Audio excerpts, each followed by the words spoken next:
Bukan masalah karena pinjolnya, tidak. Mungkin ada permasalahan lain Iya, yang semula orang ini kan nggak semuanya pro sama kita, iya betul. ada yang kontra. Di depan kelihatan teman, di belakang lawan. Oh, Dan lawan. ketika kita ada suatu permasalahan seperti ini, mereka akan besarkan, Mm-mm. mereka akan boomingkan hal ini. Kapan perlu satu kampung dia bisa tahu. Oke, assalamualaikum warahmatullahi wabarakatuh. Berjumpa lagi dengan kita ya, teman-teman semuanya, Bray Bro dimanapun berada. Mudah-mudahan dalam keadaan sehat walafiat ya. Amin, amin, amin ya rabbal alamin. Oke, Medi Brownie, Panjul Uye, subscribernya dimanapun berada, yang setia-setia, yang nggak setia pun anggap aja setia. Oke, kita kali ini ngobrol Ngopi. ngopi Ngobrol pintar. ngobrol pintar. Nah. Salah tiru saya kan. Nah, beginilah. Kan ada suatu cerita, suatu kejadian. Nah, anggap aja ceritanya terjadi sama kita gitu kan. Saya kan pinjol, Medi. Saya kan pinjol. Tahu-taunya gagal bayar saya kan. Nah, pas saya gagal bayar, diserang lah saya via telepon sama DC, ini itulah yang nyerang saya, WhatsApp, email kan. Kan timbullah kecemasan bagi saya. Pusing saya mikirkannya, dah habis cerita saya matiin aja kan tuh saya ini kan. Tahu-taunya datanglah pihak ketiga, teman kita yang dihubunginya. Datanglah teman kita menjumpai kita. Ini kau pinjol nih, aku sering telepon sama ini. Kau yang pinjol, aku yang pusing jadinya. Jadi mana caranya Medi Brownie menjelaskannya dan menyikapinya? Gimana pula kita sebagai pinjol yang gagal bayar menceritakan ke teman kita supaya teman kita nggak terbawa panik pula gitu. Oke. Ini soal kedatangan pihak ketiga ya. Sebenarnya ini dapat jual. Konsep dari pihak ketiga kan masih banyak yang keliru ya. Memang debt collector itu ada yang in, ada yang out. Ada yang dari dalam, ada yang dari luar. Sebenarnya fakta dari pihak ketiga ini yang seperti ini dapat jual. Yang mana orang sekitar kita ditelepon oleh pihak pinjol dan dijadikan sebagai debt collector tambahan.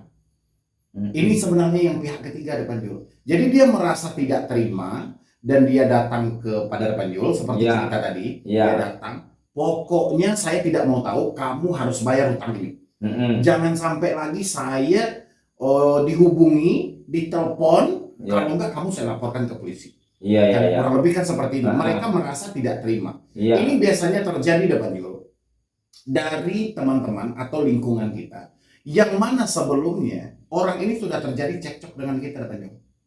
Bukan masalah karena pinjolnya, tidak. Mungkin ada permasalahan lain yang semula orang ini kan nggak semuanya pro sama kita depan Jul. Betul. Ada yang kontra. Di depan kelihatan teman, di belakang lawan.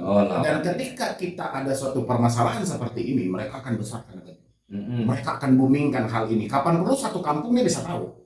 Apa sih anu itu, apa sih ini, apa sih ini, apa sih ini. Pasti dia banyak gitu kan. Tapi untuk menghadapi orang-orang seperti ini gampang banget aja.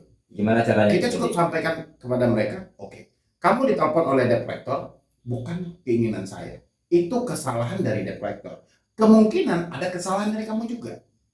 Pertama, mungkin kamu menjanjikan sesuatu sama dia. Kalau tidak, kita lebih persimpel bisa. Kamu sampaikan kepada debt collector, kamu bawa dia ke sini. Itu untuk menghadapinya. Gitu aja ya. Jadi ini sekalian kita juga ngasih informasi kepada penonton Dapan Juluye ya. Jadi sebenarnya lahir pihak ketiga ini itu sebenarnya. Bukan orang-orang eksternal ini. Tapi dari pihak ketiga ini Medi, yang teman kita ini dia sudah menanggapi. Nantilah aku jumpai dia, aku cari dia temanku itu ya. Karena aku suruh dia menghubungi kamu katanya kan, tapi nomor kamu nggak aktif katanya. Iya benar. Nomor kamu nggak aktif, makanya saya yang menanggapi terus kan, pusing saya jadinya. Nah, itu kesalahan dia dalam berkomunikasi. Harusnya dia tidak menimbulkan tanda tanya. Jadi karena si debt collector yang menghubungi ini merasa bahwa orang sekitar Dapanjul ini bisa untuk menjadi jembatan untuk menghubungi Dapanjul, makanya dia desak terus. Kan ada kata-katanya tadi, nanti kalau saya ketemu sama dia, saya sampaikan. Berarti debt collector merasa dia bisa nih memperoleh tagihan dari orang ini. Itu Dapanjul sebenarnya ada jembatannya. Udah ada jembatannya. Udah ada perantara lah gitu ya. Udah ada perantaranya. Jadi dari situ Dapanjul ini suatu kebodohan lagi ya. Kalau misalnya ini terjadi juga dari subscriber Dapanjol, sebenarnya gini, tanpa digaji, tanpa perlu dia bekerja di perusahaan pinjol, dia sudah jadi debt collector tambahan Dapanjol. Nyatanya dia ikut serta melakukan penagihan terhadap diri kita. Iya.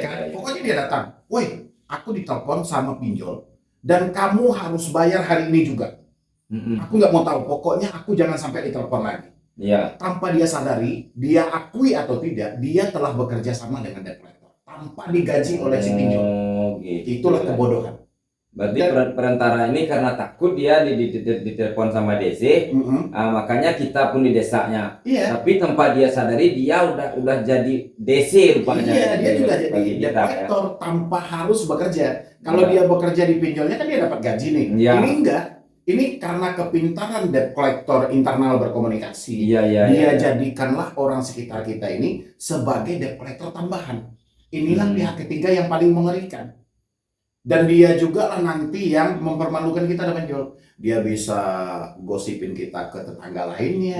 Sebarin apalagi kita satu tempat kerja dengan mereka. Iya kan? Ya, intinya gimana kita malu aja dibikinnya. Iya benar. Jadi intinya Dapanjol, orang-orang ini lahir seperti yang saya sampaikan tadi. Jauh hari sebelum permasalahan pinjol terjadi, dia sudah ada kecemburuan sosial terhadap diri kita. Itu orang yang kontra biasanya gitu loh. Kalau orang yang pro, mungkin ketika dia komunikasi, debt collector bilangin, tolong sampaikan ke ini ya, bayar hutangnya. Pasti dia jawab, itu bukan urusan saya. Kamu telepon aja dia. Iya kan? Kalau dibilanginnya, nomor kamu dijadikan sebagai kontak, ya terserah. Iya kan? Yang penting aku nggak ada urusan dengan dia, itu urusanmu. Kalau yang pintar. Tapi kalau yang bodoh, dia nggak akan berpikir seperti itu dengan Jol. Iya, betul. Nah, begitulah ya teman-teman. Hati-hati ya. Bagi yang punya teman, hati-hati itu. Iya. Ya apa yang mau dihati-hatikan, yaitu hati-hati. Karena dalam kelemahan dia, dalam ketidakstabilan dia, tahu-taunya dia udah jadi DC loh gitu kan. Iya, tanpa dia sadari. Iya, itu. Tanpa dia sadari. Ini kan sebenarnya Dapanjol, ini kan soal privasi sebenarnya. Iya. Kalau dia menganggap kita benar-benaran teman, nggak seperti itu polanya. Iya, betul. Tapi kalau dia hanya sebatas ingin tahu, misalnya ini gimana, kita sudah jelasin satu kali, oh iya gini, dia udah paham. Tapi kalau dia sampai mendesak, pokoknya kamu harus bayar, saya jangan ditelepon lagi, itu udah beda. Udah beda jalur. Dia tanpa dia sadari, dia sudah jadi debt collector. Iya. Gitu udah Dapanjol. Apalagi dia menambah kata-kata ujung, kau selesaikanlah masalah kau, jangan kau bawa masalah kau sama aku gitu. Apalagi gini, ini sudah pencemaran nih. Ini pencemaran nama baik ini. Ngikut sertakan, saya laporkan ke polisi. Padahal tong kosong Dapanjol. Tong kosong nyaring bunyinya. Dia nggak tahu tapi pura-pura tahu. Dia nggak paham dan pura-pura paham. Dan dia hanya ingin mencari kesalahan kita aja itu. Orang-orang seperti itu mah nggak perlu juga didekatin gitu loh. Itu ular kepala dua itu kalau kayak gitu. Iya. Tapi kadang-kadang kita bisa juga menilai Medi, karena mungkin dia tidak tahu kan. Iya benar.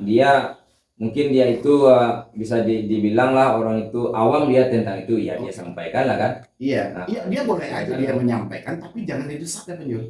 Jangan sampai dia pastikan, pokoknya kamu bayar lah tuh, nanti kamu bisa dipenjara loh, nanti kamu bisa dikasuskan loh, diproses hukum loh. Ini kan nggak wajar.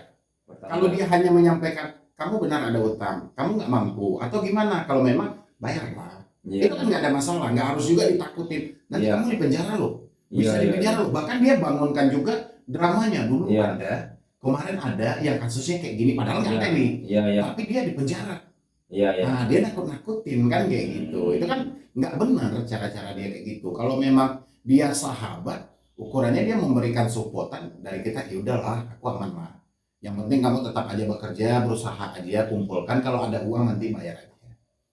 Berarti kalau kita gagal mental bisa hancur kita ya. Hancur lah. Iya, bisa juga sahabat kita ini memperas kita. Kamu kasih aku duit, kalau nggak aku sebarin ini. Nah, bisa ke sana larinya gitu. Jadi hati-hati juga lah yang punya teman seperti itu ya.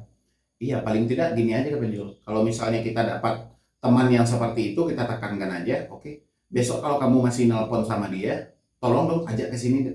Iya, suruh dia datang ke tempat aku gitu ya. Datang aja kapan perlu, barengan sama deh gitu. Kalau mau melaporin saya ke polisi, sudah laporin aja kayak gitu aja. Laporin aja gitu. Kalau bisa ketemu kau sama dia, suruh dia datang. Bawa sekalian kamu ke sini. Iya. Kayak gitu aja, kita lawan aja, nggak perlu juga Iya. orang-orang seperti itu kita jelaskan. Iya. Karena begini nggak akan masuk ke dia. Kalau bisa kita ngancam balik kan? Iya, benar. Ngancam balik kita kan? Iya. Kalau kau bisa bawa dia ke sini, ku belikan warkop kau gitu ya. Aku kasih kau duit nanti. Iya, gitu. aku kasih kau duit nanti. Iya, gitu, kalau ya. kau pertemukan aku dengan debt collectornya, kau ke sini. Iya. Nah, Aku kasih uang rokoknya. jadi begitulah ya teman-teman ya. Jangan takut kita ya. Intinya lawan aja.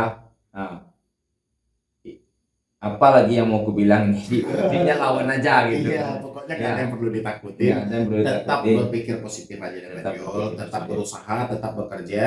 Apapun masalah yang kita hadapi hari ini, hidup tidak berhenti tentang ini.